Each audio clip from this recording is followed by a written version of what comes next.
দুই তিন চার এক দুই তিন চার এক দুই তিন চার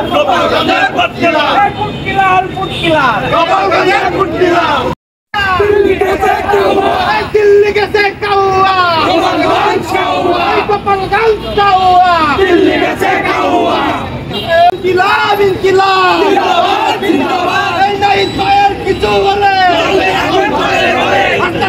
কিছু বলে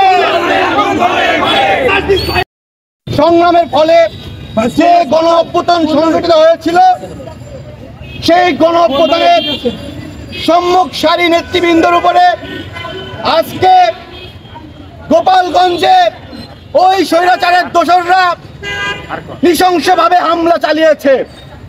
আমরা দেখেছি গত রাত থেকে সোশ্যাল মিডিয়া সহ বিভিন্ন মাধ্যমে তারা হুমকি ধামকি দিয়েছে এবং বর্তমান ইন্টারিম সরকার প্রশাসন সেই নৃশংস হামলাকে মোকাবেলা করতে ইতিমধ্যে ব্যর্থ হয়েছে।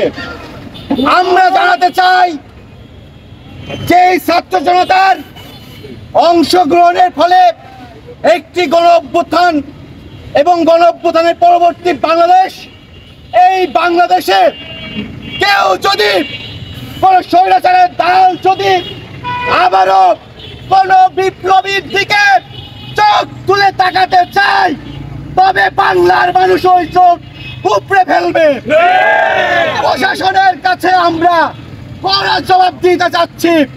আপনারা অনতিবিলম্বে ছাত্রলীগ, আওয়ামী লীগ, যুবলীগ নিষিদ্ধ সমস্ত সংগঠনকে গ্রেপ্তার করুন, শাস্তির আওতায় নিয়ে আসুন, নতুবা আপনাদের এই মগমারানি খেলা বাংলার জনগণ, ছাত্র জনতা দেখিয়ে দেবে। আপনারা শেষ পরিণতি দেখতে না চাইলে অনতিবিলম্বে তাদের শাস্তির ব্যবস্থা করুন, নতুবা আপনারা আরেকটা গণজোয়ার দেখতে পারবেন। সেই গণজোয়ারের মুখোমুখি আপনারা সাহসটুকু দেখেন না। ইনকিলাব ইনকিলাব জিন্দাবাদ জিন্দাবাদ।